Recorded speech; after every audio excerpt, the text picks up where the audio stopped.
La pâtisserie, c'est avant tout une histoire de goût, de saveur et d'émotion. Je suis Léa Reverdy, amatrice et passionnée de pâtisserie. Mon défi, vous emmener avec moi à la découverte de ce qui fait vraiment un bon dessert. L'objectif ultime, trouver la recette parfaite qui fera fondre vos papilles à coup sûr. Vous êtes sur le point d'écouter un nouvel épisode de Papilles. C'est le podcast qui part à la rencontre des meilleurs chefs pâtissiers pour comprendre l'émotion et les saveurs qui les animent au quotidien lorsqu'ils créent leur dessert d'exception. Après cet épisode, à vous de laisser libre cours à votre imagination et de créer les desserts aux saveurs qui vous ressemblent, tout en vous inspirant des meilleurs. Bonne écoute! Bonjour à tous et à toutes, j'espère que vous allez bien. Cette semaine, direction la capitale bourguignonne, à Dijon, pour y rencontrer Jérémy Parmentier, le chef pâtissier du restaurant doublement étoilé Le Chapeau Rouge. Saisonnalité ou encore produit d'exception, ses inspirations viennent de partout. Et aujourd'hui, il nous ouvre ses portes pour en savoir plus. Alors au menu de cet épisode, d'où lui viennent ses plus belles créations, mais aussi l'évolution de sa créativité après ses différents voyages, et enfin, les ingrédients essentiels d'une bonne mignardise. Bonne écoute! Bonjour Jérémy, Bonjour. Comment vas-tu? Très très bien, merci. Alors pour commencer, je te propose de revenir sur ton parcours, mais au prisme des saveurs. Déjà, première question, toi c'était quoi ton dessert préféré quand t'étais petit? C'est une très bonne question, c'était la tarte au citron.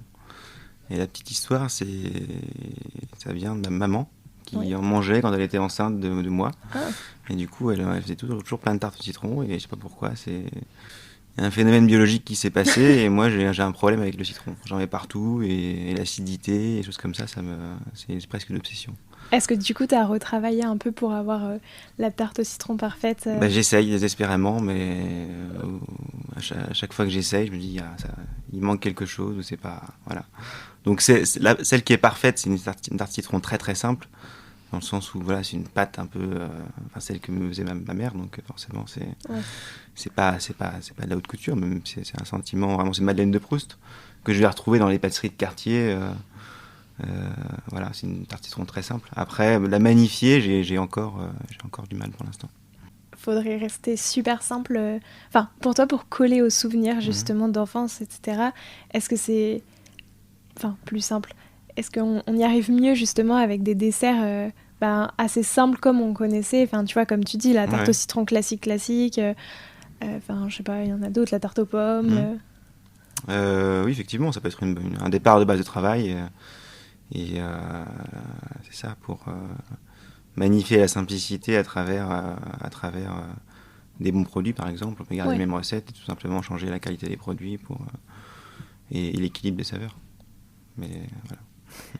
Et c'est quoi pour toi le dessert parfait pour finir un repas du dimanche midi? Un dessert parfait pour le dimanche midi, c'est pareil, ça va me ramener à des souvenirs d'enfance. Donc on va aller prendre des pâtisseries à la pâtisserie du coin, plein de pâtisseries qu'on trouve en Bourgogne, donc des figues, des patates, des éclairs au chocolat, au café, et ce sera parfait pour un dimanche. Donc rester simple. Rester simple, exactement. Est-ce qu'il y a une saveur qui t'évoque ton arrivée au Chapeau Rouge à Dijon? Tac au tac, comme ça, la fraise. Dès que je suis arrivé donc en juin 2021, le chef m'a tout de suite parlé de son producteur de fraises qu'il avait à quelques pas du château, et c'est vraiment les premières saveurs que j'ai pu expérimenter ici, et aussi dans la redécouverte de la région, parce que c'est une région que j'ai quittée pendant 10 ans, et voilà, donc c'est la fraise. Et qu'est-ce que vous en avez fait de la fraise? On en a fait un soufflé à la fraise. Donc on l'a travaillé. Alors comment on a fait ça déjà? C'était déjà il y a quelques mois. On n'est plus du tout dans la fraise. On a fait un soufflé fraise, et ensuite on a fait une assiette avec des fraises, légèrement confites, avec un poivre, et voilà, on a assaisonné une assiette à côté, et avec un sorbet. Enfin voilà. Du coup, en gardant aussi des fraises quasiment brutes, pour avoir vraiment le parfum de la fraise. Parce que le produit était de très bonne qualité de base. Donc, C'était quoi les saveurs de ta toute première création? Est-ce que tu t'en souviens? Je devais avoir 7 ou 8 ans, et j'étais un peu j'étais pas très discipliné. Je voulais faire des recettes, enfin sans recettes justement, et prendre tout ce qu'il y avait dans les placards de la cuisine. Et mes parents me laissaient faire. Voilà, j'ai eu beaucoup de liberté quand j'étais gamin. Donc je prenais du chocolat, machin, un peu de farine, du beurre, et je mettais ça dans un moule mais on passait ça au four et c'était vraiment dégueulasse. Ouais, vraiment, c'était pas. C'est ça. Non, donc c'est plutôt le chocolat cramé, voilà. Et après la première qui était quand même meilleure. La première meilleure, c'était toujours chocolat noisette. C'était un gâteau, pour le coup, j'étais un peu plus âgé. C'était un dessert qui me semblait très compliqué. Il y avait plein d'étapes dedans.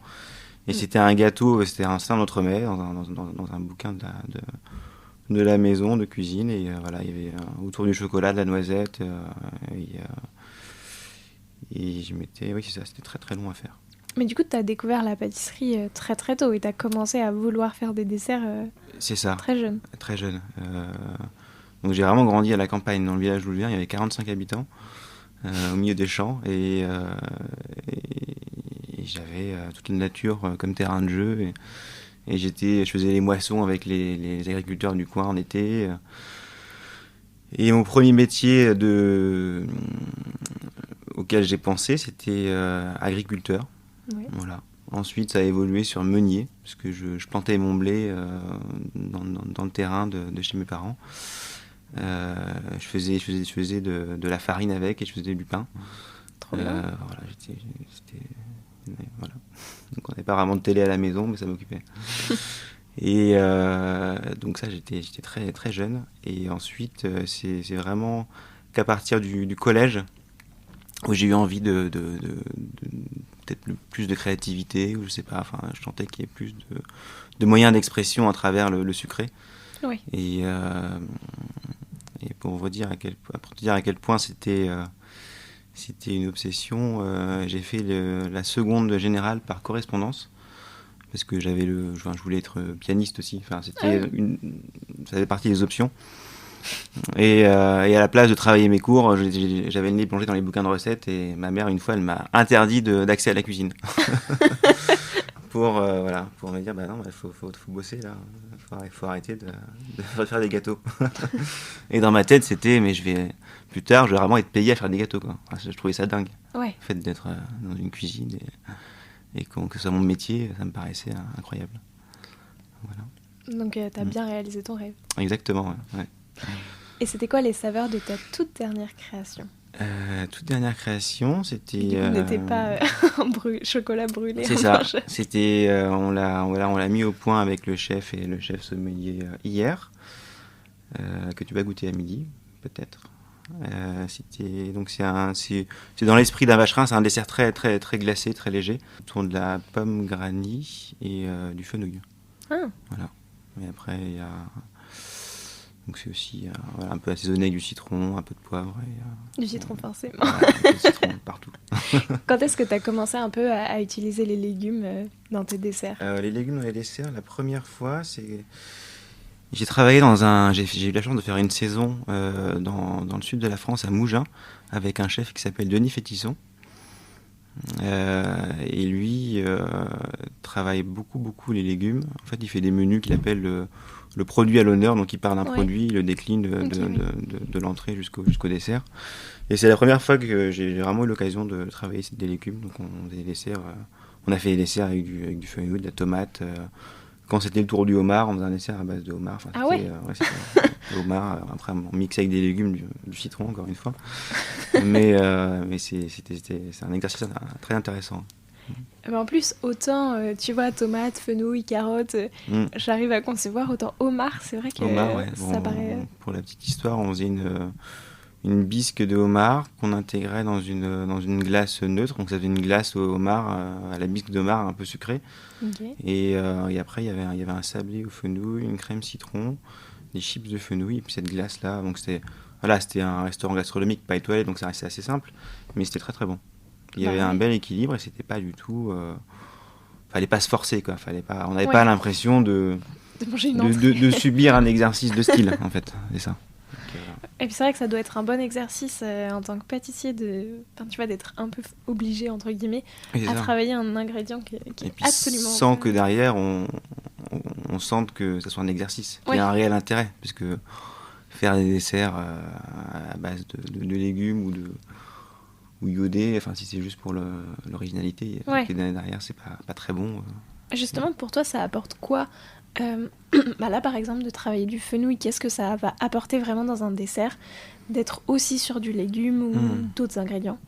Euh, donc le fenouil, pourquoi et qu'est-ce que ça va apporter?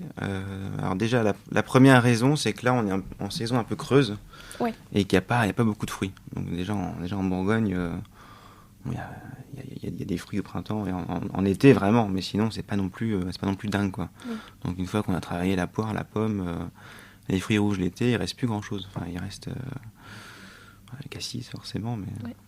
donc la première raison, c'est une question de produit où on essaye de pas aller chercher. Enfin voilà, on s'autorise de travailler du chocolat, du café ou de la vanille dans les périodes très creuses. Et puis parce que les gens attendent ça aussi, et parce que ça Ouais. choque personne maintenant. Et puis le local c'est bien, mais il faut que derrière il y a quand même une émotion. Enfin, je veux dire, travailler de local, mais si le fruit ou le légume n'est pas bon, il y a pas d'intérêt. Ouais. Oui, Donc, donc là, le fenouil, j'ai ouvert la chambre froide, j'ai vu qu'il y avait du fenouil, des pommes vertes et voilà, tout simplement. ok, très intéressant. Ouais. Ça représente quoi pour toi la pâtisserie? Ça représente avant tout un espace de création et de stimulation. Et j'avoue que j'ai beaucoup souffert pendant la période du Covid où forcément j'avais pas de travail et puis j'étais en pleine Ouais. transition professionnelle, je revenais d'Australie. Et, donc ça m'a appris aussi à essayer d'exister dans ma vie de tous les jours sans mon métier, sans ça. Mais il y avait une grosse frustration quand même Ouais. créative. Parce que même là, si voilà, enfin, c'est que du bonheur, enfin, surtout dans cette structure-là au Chapeau Rouge où on a vraiment une cuisine très très bien équipée, on a des moyens humains, matériels, un budget pratiquement illimité pour les produits, pour l'achat des produits. Donc c'est quand même. C'est toi qui choisis tes Mon but, produits? c'est vraiment à terme, c'est vraiment de. Je me suis toujours dit, si je pouvais travailler quelque part en recherche et développement, être payé juste à réfléchir, là, Ouais, ça, c'est un peu ça serait le Graal pour moi. le rêve. Le rêve, ouais, c'est ça. C'est toi qui choisis tes produits au go. C'est ça, bon, c'est moi, c'est nous avec le chef. Donc voilà, ça reste Monsieur Frachot qui donne l'impulsion de créative. Ouais, Et on travaille, voilà, on a un très bel échange avec le chef, avec Maxime qui est le chef sommelier. d'accord. Et donc voilà, avec ce trio-là, on arrive à faire des choses intéressantes qui parfois mettent du temps. Parce qu'on est fatigué, parce que voilà, parfois il y a la page blanche et on n'arrive pas.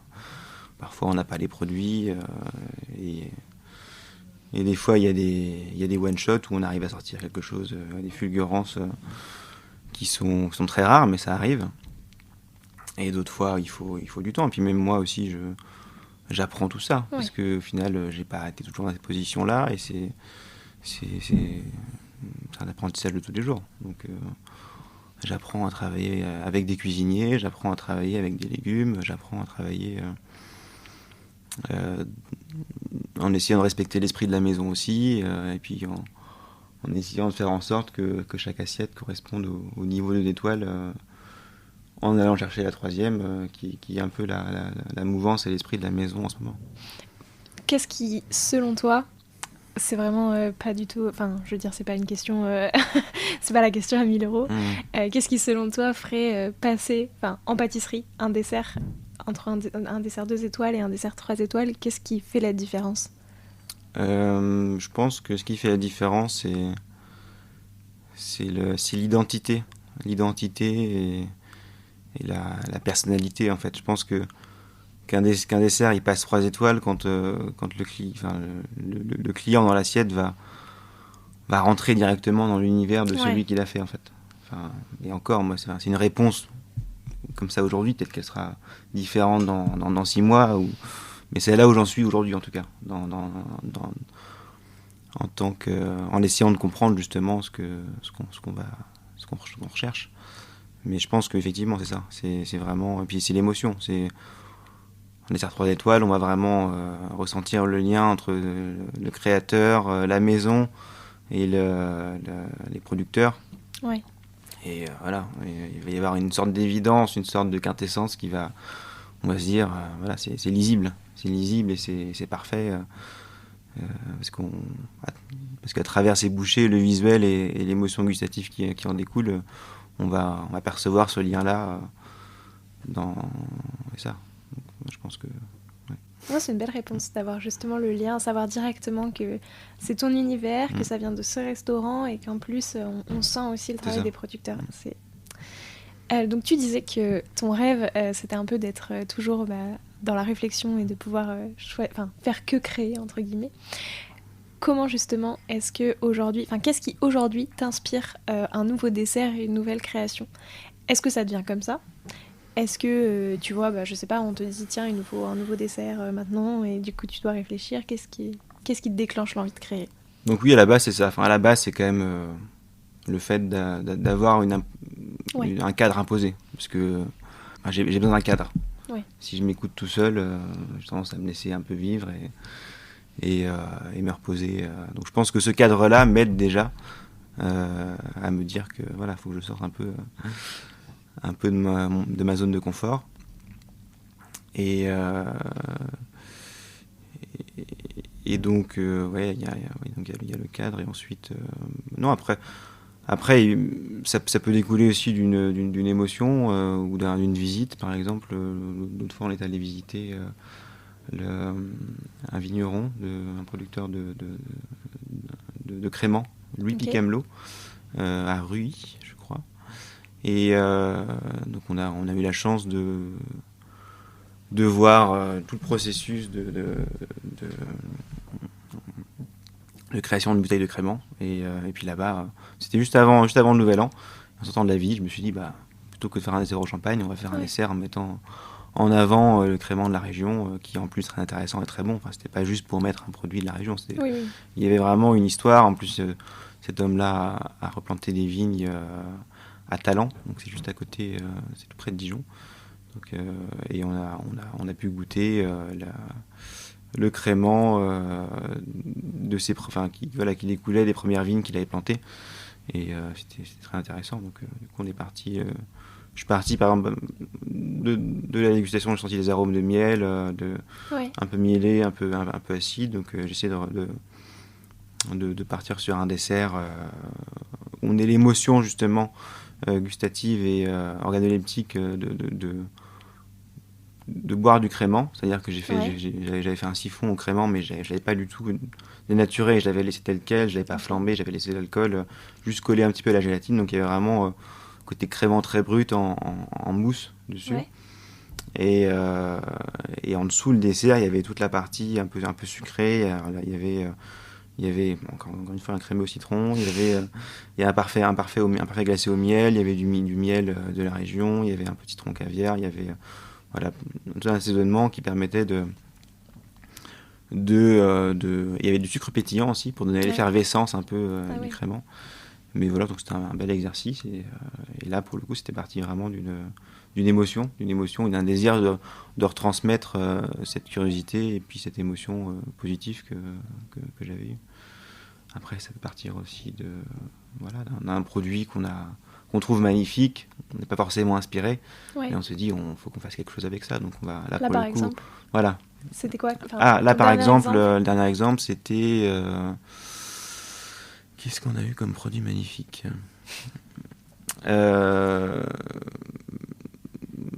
là-bas, tout simplement, c'est pas un produit de la région, mais la vanille. On a la chance d'avoir une productrice de vanille au marché de Dijon, au Halles de Dijon. Okay. Donc c'est une femme qui vient de Madagascar. Sa famille est à Madagascar et ils sont exploitants de vanille. Et elle vend pour sa famille, puisqu'ils se sont rendus compte qu'en passant par des intermédiaires, ils perdaient beaucoup d'argent et qu'ils bossaient comme des dingues pour rien du tout, quoi. Et donc ils sont un peu affranchis. Elle est venue en France ou je sais pas si elle est déjà en France, mais en tout cas elle habite dans la région et elle vient au marché de Dijon une fois dans la semaine. Et elle me montre les photos des plantations, il n'y a aucun intermédiaire, c'est-à-dire que la vanille est fraîche régulièrement, si je veux quelque chose, elle m'en trouve et elle m'a fait découvrir la vanille Pompona. C'est une gousse de vanille qui fait 14-15 cm, qui est très longue, très grasse, très épaisse. Et elle m'a dit, mais moi je la mets dans mes rhums arrangés, je la coupe juste comme ça, il n'y a même pas besoin enfin, faut la faire infuser, mais on peut utiliser aussi l'enveloppe. Ouais. Tout se mange. Et j'ai fait une glace à la vanille pour servir avec le soufflé à la casette de Bourgogne, à la noisette, qui matche très bien justement, qui est très gourmande et c'est un côté un peu... enfin en tout cas cette vanille-là a un côté un peu fruit sec, torréfié, et ça marie très bien avec la noisette. Voilà. Donc, si j'essaie de faire un peu, de reprendre un peu ce que tu dis, j'ai l'impression, donc que ce soit avec le crément ou là, la vanille, tu goûtes un peu le produit pour voir les notes d'autres produits dont ça se rapproche. Enfin, le crément, tu disais qu'il y avait des notes un peu de miel, là, la vanille, il y a un peu des notes... Oui, c'est ça. Donc, c'est toujours un peu ça que tu fais pour pouvoir après l'associer avec d'autres... Oui, ou alors, oui, c'est ça. Enfin, en tout cas, par rapport à là où j'en suis actuellement. Après, parfois, Maxime, le chef sommelier, a un palais bien plus développé que le mien. Et parfois, il va me dire, mais si tu mets telle épice ou tel vinaigre ou tel ingrédient, ça va rapporter tel côté, telle saveur. Et effectivement, c'est souvent... parfois ça matche très bien, parfois moi j'arrive pas à trouver la formule pour que ça fonctionne. Mais voilà, c'est ça. Mais du coup, vous êtes plusieurs à goûter le produit vraiment brut pour pouvoir voir un petit peu les notes aromatiques. Oui, on peut être plusieurs, ou en tout cas on est plusieurs à goûter les desserts. Oui, ça. Parce que moi souvent je pars d'une idée. Parfois le chef va me dire tu devrais travailler là-dessus, ou je le garde dans un coin de ma tête et ça va rejaillir plus tard. Ou alors je me dis non, là j'ai pas envie de faire ça, je vais partir sur autre chose. Enfin, moi j'ai envie de manger ça à cette saison-là, je me essaie de mettre à la place des clients, et ça peut être aussi un début de processus de création, enfin un début où je me mets à la place de la personne qui va venir en fonction de la météo aussi, de la saison. Mais c'est très vaste en fait, c'est très vaste, il n'y a pas de formule magique, en tout cas maintenant j'ai pas... Sinon ça serait trop beau. Ça serait trop beau, hein. Ouais, j'ai pas eu le temps de mettre les mots dessus en tout cas. Et pour toi, quand est-ce que tu considères qu'un dessert est fini et que tu peux justement, le mettre à la carte Enfin, je pense qu'un dessert n'est jamais fini, voilà. Enfin, en tout cas moi je me suis jamais dit... chez Fauchon, je me souviens, il y a une formule qui était un peu bateau, mais on disait l'autosatisfaction est le début de la régression. Dans le sens où, voilà, si à un moment donné on se dit, bon là ça va, là c'est bien, je suis bien, c'est bien ce que j'ai fait, bon bah on n'avance plus quoi. Donc oui, après je peux être fier de certaines choses, fier du travail qui a été accompli, de l'échange qu'on a pu avoir avec la cuisine, ou de l'énergie que j'y ai mis. En me disant là j'ai quand même pas mal bossé, c'est quand même bien, et c'est surtout les retours des clients qui font aussi plaisir, parce que nous au final on goûte une fois, on est content, et vous savez à force de goûter, il y a un moment donné où ça devient un peu, on goûte ça de manière professionnelle, dans le sens où moi à la maison je suis quelqu'un de gourmand, quand je veux manger du sucré, je me prends un éclair au café ou une figue dans une pâtisserie, je serais content quoi. Voilà. Oui, c'est ça, après tu perds un peu justement, tu vois plus juste, tu vois trop de sucre des fois et tu te dis mince, oui, c'est ça va plus. Moi, ce qui m'intéresse c'est l'aspect d'équilibre technique, où vraiment quand je vais vouloir me faire plaisir ou goûter quelque chose, je vais y aller vraiment pour ça. Enfin, ça va pas être quelque chose d'instinctif, ou ça va pas être une pulsion comme là j'ai besoin de sucre, donc il va faire quelque chose, il va falloir du sucre quoi. Donc tu le disais tout à l'heure, tu as travaillé un peu en Australie avant. Qu'est-ce que t'en retiens ? Enfin, en fait, qu'est-ce que ça t'a appris ? Tu vois, le plus grand apprentissage un petit peu que t'en retiens aujourd'hui ? L'Australie, c'était un peu...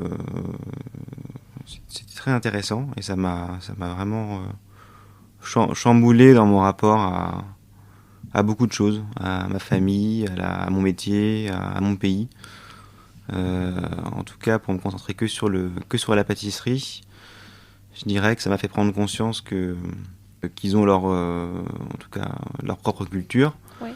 et que moi, en tant que Français, en tout cas, ce que moi j'aimerais apporter dans ma vie à travers mon métier, ça n'aurait pas été faisable là-bas. Dans le sens où il n'y aurait pas eu de public. Enfin, c'est mon Ouais. ressenti. En tout cas, j'ai l'impression que ce qu'on fait par exemple au restaurant ici, c'est un travail de Bah, précision. J'avais l'impression que là-bas, il y a une démarche qui est différente, qui va plus être axée je vais pas dire l'apparence, mais l'ambiance d'un lieu, le service, la médiatisation du chef, et en tout cas, ça a une part très importante. On va moins regarder l'essence même des choses, la vérité. Enfin, ce qui pour moi est la vérité, c'est-à-dire, peu importe si le chef est comme ça, ou voilà, ce qui compte, c'est ce qu'on a dans l'assiette, et il y a vraiment que ça qui compte, quoi. C'est ça, c'est une forme de recherche de pureté, de vérité, où je sentais que je me voyais pas tout simplement évoluer là-bas. Du coup, tu peux pas du tout créer enfin, tu créais pas, toi en tout cas, du tout de la même manière en Australie qu'ici. J'essayais. En Australie, j'étais chef pâtissier d'un hôtel 5 étoiles, et je gérais 7 personnes. Donc j'avais beaucoup de moyens humains pour mettre en œuvre mes créations. Donc, c'est-à-dire que j'étais en charge. Mon job principal, c'était faire des nouvelles créations pour l'afternoon tea, c'est le tea time. Et on avait 3 mini pâtisseries qui étaient servies. Voilà, on changeait toutes les saisons. Et donc c'était un peu, enfin moi dans ma vision, ça devait être un peu de couture, ça devait être travaillé un peu comme on fait à Paris. Et j'avais l'impression de m'investir quand même beaucoup dedans, et il y avait des bons retours, mais j'avais pas l'impression que c'était plus dingue que ça en fait. Que les gens étaient contents, mais j'étais plus content de venir dans le lieu et du service, et j'avais très peu de retours par rapport au goût, au goût, à l'équilibre, et parfois ça me paraissait c'est important aussi pour continuer. Donc sans ces retours-là, et sans ces retours des clients, des gens qui nous entourent, c'est un peu enfin moi j'ai besoin de savoir avancer. Si on travaille et qu'on n'a pas vraiment de... Enfin, j'étais content, c'était positif, mais c'était pas suffisant pour moi. Donc, t'avais pas le même type de retour qu'ici, où on va vraiment te parler de l'essence du produit, etc. Complètement, et puis c'est des retours, enfin pour moi c'est encore une question de vérité par rapport au terroir, au produit, et pour moi ça prend plus de sens ici en Bourgogne, dans ma région, que là-bas, où mon boss m'avait demandé de travailler avec des produits, je me souviens, d'origine australienne, des produits vraiment qui sont en Australie depuis des centaines d'années, et moi ça me parlait pas, parce que c'était intéressant, mais ça me parlait pas, dans le sens où voilà, j'avais pas ce lien de la terre, et j'ai pris conscience de ça là-bas, que ce lien de la terre, en tout cas que moi j'ai pu connaître dans mon enfance, et j'avais l'impression de déracinement qui était grande en fait. Et est-ce que de fait tu trouves que c'est beaucoup plus simple de créer ici en Bourgogne, parce que c'est la région dans laquelle tu as grandi, c'est des produits que tu connais, qui t'ont entouré toute ton enfance? Oui, complètement. Et il y a aussi le fait que pour venir à l'Australie, je créais pas de la même manière, j'étais plus dans le visuel, voilà, dans la finition, dans le visuel, que bon, il y avait l'équilibre forcément, mais je suis beaucoup plus proche de cet équilibre-là ici, parce que déjà, j'ai pas le même entourage, c'est-à-dire que j'ai des professionnels ici qui vont me stimuler, qui vont m'épauler, qui vont me faire avancer, alors que là-bas, il n'y avait personne, quoi. C'était, à part mes amis français qui étaient là-bas, avec qui j'ai échangé beaucoup, mais c'était des échanges techniques et moins gustatifs, quoi. Il y avait moins ce travail de recherche du goût, d'émotion, c'est vraiment ça en fait. Chercher à toucher par un équilibre parfait qui va procurer de l'émotion. Effectivement, du coup, c'est quand même plus agréable de travailler ici. Ouais. Et je me rends compte de ça qui me pousse, parce que travailler en 2 étoiles, quand je suis revenu d'Australie, c'était pas mon plan du tout, quoi. C'était, je voulais faire de la boulangerie. Enfin, j'étais un peu dégoûté de la pâtisserie, je voulais faire de la boulangerie, Ah oui, à ce point-là. travailler du levain. Enfin, je voulais revenir vraiment à quelque chose de bien plus brut, bien plus noble à mes yeux et qui ait plus de sens. Et après, j'ai rencontré le chef et il m'a enrôlé dans son projet. Et je suis encore là, voilà. Donc, Tu regrettes pas? Et je regrette pas. Voilà. Voilà. Les débuts étaient sportifs, mais là, on commence à trouver une stabilité qui est plaisante. Ouais, il faut beaucoup de temps quand tu arrives en tant que chef pâtissier dans un lieu pour trouver ta place, pour trouver ton univers. Comment est-ce que... Je pense que ça dépend des gens. Oui. Moi, je suis un peu... je prends mon temps, donc je pense que... Oui, je pense qu'il me faut du temps pour appréhender mon environnement, appréhender les gens avec qui... apprendre à connaître les gens avec qui je travaille. Oui. Et oui, en général, c'est 6 mois, 1 an quand même. Enfin, personnellement, c'est 1 an. Voilà. C'est ce que tu disais, en Australie, tu faisais pas mal de petites mignardises, enfin en tout cas de petites pâtisseries. Pour toi, qu'est-ce qu'il faut respecter pour une bonne mignardise? Qu'est-ce que... Tu vois, un peu les fondamentaux. Est-ce que, comme c'est tout petit, il y a différents critères à mettre en place? Oui, alors ça c'est pareil, je pense que ça dépend vraiment du message qu'on veut faire passer. Après, une mignardise, généralement, de façon assez courante, ça se mange en une bouchée. Ouais. Donc à la fin du repas, donc je dirais que ça doit être léger, ça doit être frais, ça doit être un nuage. Ça doit pas forcément... là, on n'est plus dans la nourriture à proprement parler. On n'est plus dans... Voilà, je pense que dans l'enchaînement d'un repas, c'est la cuisine qui nourrit et le pâtissier qui... Enfin, mon chef m'a dit l'autre fois, mais tu sais, tu peux vraiment t'amuser parce que tu n'as plus le souci de nourrir les clients. Oui. Enfin, voilà, nous, on s'en charge avec tous les passages qu'il y a avant. Et moi, c'est plus de créer un souvenir émotionnel très léger, quoi. Donc la mignardise, ça arrive vraiment en toute fin de repas. Donc là en l'occurrence, le chef était soucieux de terminer par les marqueurs régionaux. Donc on a une petite tartelette chocolat noir cassis, voilà, qui est très chocolatée, mais très acidulée aussi par le cassis. Il n'y a pas de sucre du tout. Et on conseille aux clients de terminer par le parfait glacé à l'anis Flavini. Donc, et à l'aniver. Là, pour le coup, c'est une mousse glacée infusée avec de l'aniver et des anis. Et on en fait un parfait enrobé d'un enrobage très très fin de chocolat blanc. Et on vient parsemer d'anis. Mais c'est très simple. Enfin, pour moi, une mignardise doit rester simple, ça doit rester lisible et très léger.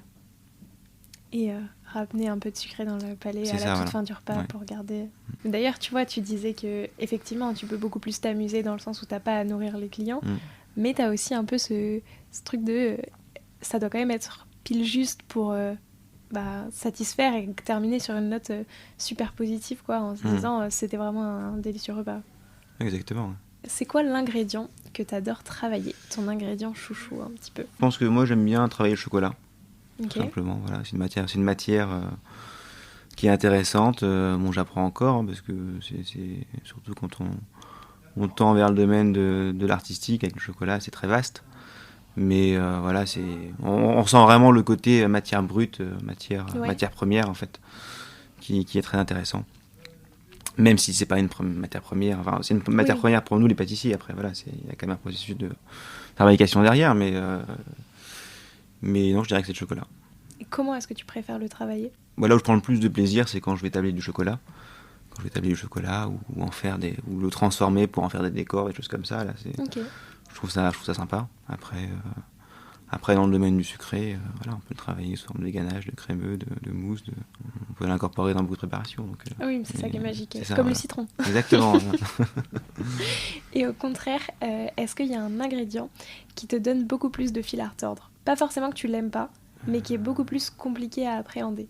Ouais, je dirais que c'est les agrumes en général. Parce que les agrumes, c'est passionnant, mais il faut toujours trouver le juste milieu en fonction de ce qu'on veut faire ressortir, l'amertume, l'acidité. C'est ça, donc je pense que j'ai beaucoup à apprendre encore au niveau des agrumes, parce que je n'ai pas eu la chance ont travaillé de 10 000 façons différentes. Donc, il n'y en a pas non plus beaucoup en Bourgogne. Donc, voilà. Non. Mais les agrumes, c'est assez délicat. Et est-ce que tu aurais un conseil à me donner, à moi qui ne suis pas pâtissière, mais qui aime bien faire des desserts, et que tu trouves qu'on ne donne pas assez? Peut-être, je sais pas, le conseil que tu te donnerais à toi quand tu as commencé la pâtisserie. Je pense que dans un premier temps, c'est bien de respecter les recettes.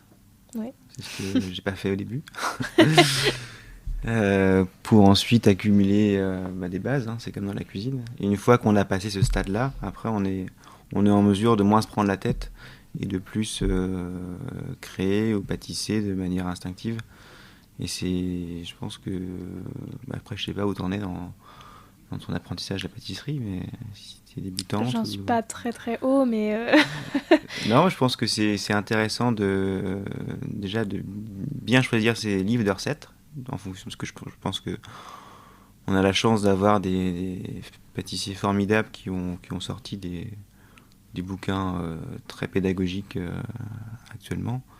Je pense à Christophe Felder, déjà Christophe Felder, il a écrit beaucoup Oui. de livres et qui sont très très bien faits, et les recettes fonctionnent et c'est très intéressant. Et après, une fois qu'on a passé ce stade-là, on peut s'amuser à prendre des bouquins de chefs qui ont vraiment un désir de transmettre, et que c'est pas simplement des livres médiatiques pour montrer ce qu'ils font, mais il y a vraiment un désir de pédagogie derrière et d'amour de transmission. Donc je pense qu'il faut se renseigner déjà quel chef a vraiment cette dynamique-là, Ouais. et ensuite acheter tous ces bouquins-là, essayer les recettes et puis avancer comme ça. Merci beaucoup pour ce conseil. Maintenant, je te propose de te prêter au jeu du questionnaire de Proust des saveurs. Déjà, si toi, t'étais une saveur, tu serais laquelle? Je serais la noisette.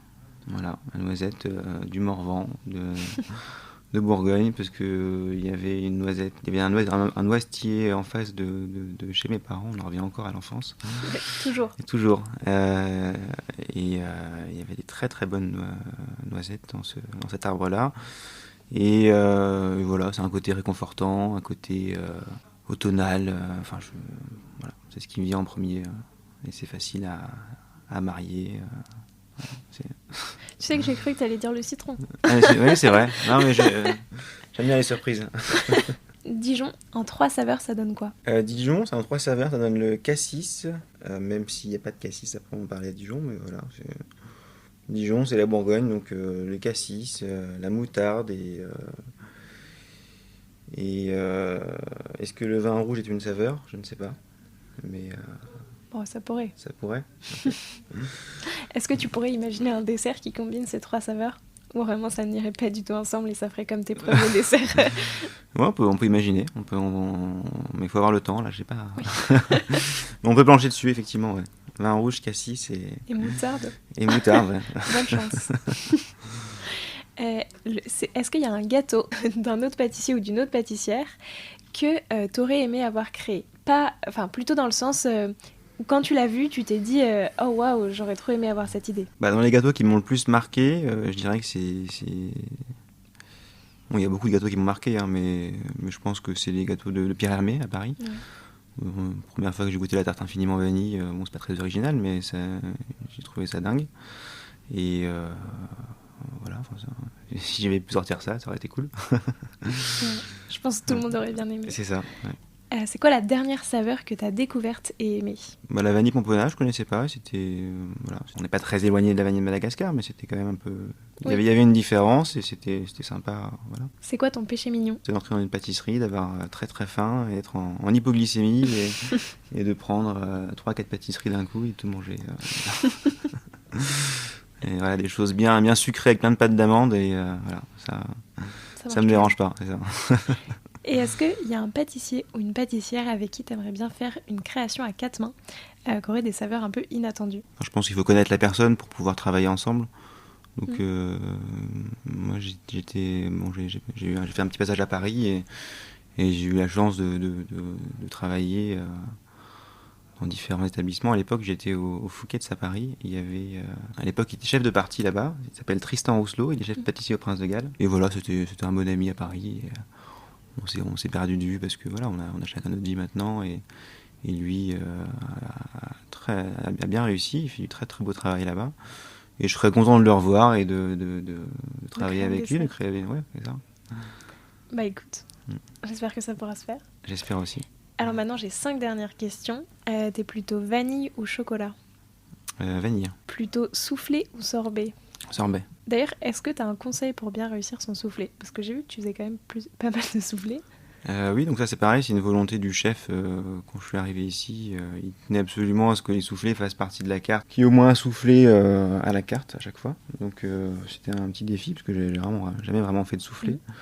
Donc ce qui est bien, c'est que j'avais aucun conditionnement aussi au préalable. Ouais. Donc comme j'aime pas ça de base, je trouve ça ringard et vieux et lourd. Pour moi, soufflé, c'est vraiment le truc qu'on va apporter dans les restaurants traditionnels. Au Grand Marnier, qui ressemble à pas grand chose et enfin en tout cas c'est ce que j'ai vu après je dis pas qu'il y en a qui savent pas faire le soufflé, hein. Et donc j'ai pris le parti pris de faire les soufflés sans œufs entiers. Il y a des blancs forcément, Ok. mais il n'y a pas de jaune, donc c'est des soufflés pour l'instant qui sont très légers. Donc je pars, il y a peu d'ingrédients généralement, enfin en tout cas pour les soufflés aux fruits. Soit je fais une concentration, une réduction de purée, Ok. ou alors j'essaye de la travailler à la moins possible pour la fraise par exemple. En tout cas, j'ai pas la technique pour faire une concentration de purée. Enfin, dès qu'on chauffe, ça perd beaucoup de ces arômes. Donc voilà, c'est un parfum, une matière pour gélifier un petit peu, pour faire une base. Donc nous on utilise de l'amidon.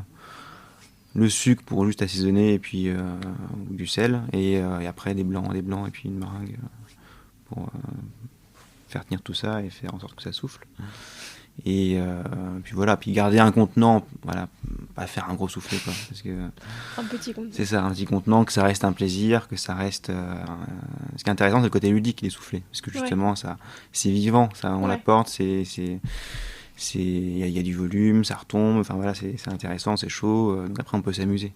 Plutôt cassis ou moutarde? Cassis. Saveur d'été ou saveur de printemps? Saveur d'été. Et enfin, plutôt ton dessert pomme verte céleri ou le chocolat madong? Pomme verte céleri. Écoute, merci beaucoup. Avec plaisir. Jérémy, pour ton temps. Merci à toi. Je demande à tous mes invités un petit défi pâtissier que je pourrais relever et que tous les auditeurs et auditrices qui ont envie de le relever le relèveront aussi. Est-ce que tu aurais un défi à nous lancer?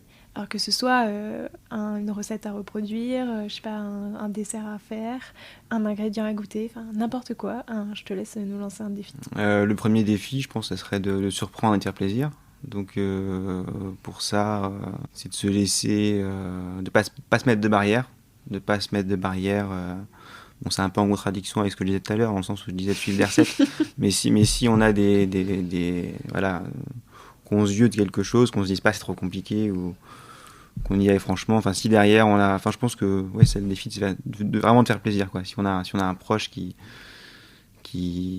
aime fortement quelque chose, de faire plaisir, tout simplement, le dimanche, et de prendre du temps pour ça. Voilà. Je sais pas si c'est vraiment un défi, mais en tout cas, c'est... C'est un très bon défi, écoute, j'essaierai. Merci beaucoup. Je te laisse le mot de la fin. Est-ce qu'il y a quelque chose que tu aimerais rajouter? Une fois de plus, je pense que voilà, tout ce qui est le domaine de la pâtisserie, de la cuisine, ça reste avant tout du plaisir, et que c'est important de faire tout ça avec son cœur et puis bon, c'est un peu cliché ce que je dis, mais je pense que c'est voilà, de bien ne pas perdre de vue la dynamique dans laquelle on crée, et de ne pas se mettre de contraintes, de rester naturel et libre par rapport à tout ça. Voilà. Merci beaucoup, c'est un super mot de la fin.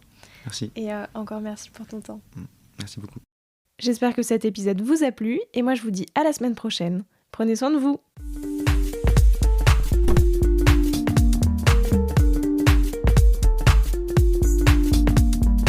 Alors, quel sera votre prochain dessert? Merci d'avoir écouté cet épisode jusqu'au bout. S'il vous a plu, n'hésitez pas à le partager aux gourmands qui vous entourent. Et si vous voulez soutenir Papille, 2 choses. La première, notez l'épisode 5 étoiles sur Apple Podcast et laissez un joli commentaire. La seconde, vous rendre sur papillepodcast.com, sans oublier le S de Papille, et vous abonner à la newsletter pour être prévenu de la sortie des prochains épisodes et des articles que j'écris régulièrement. À bientôt!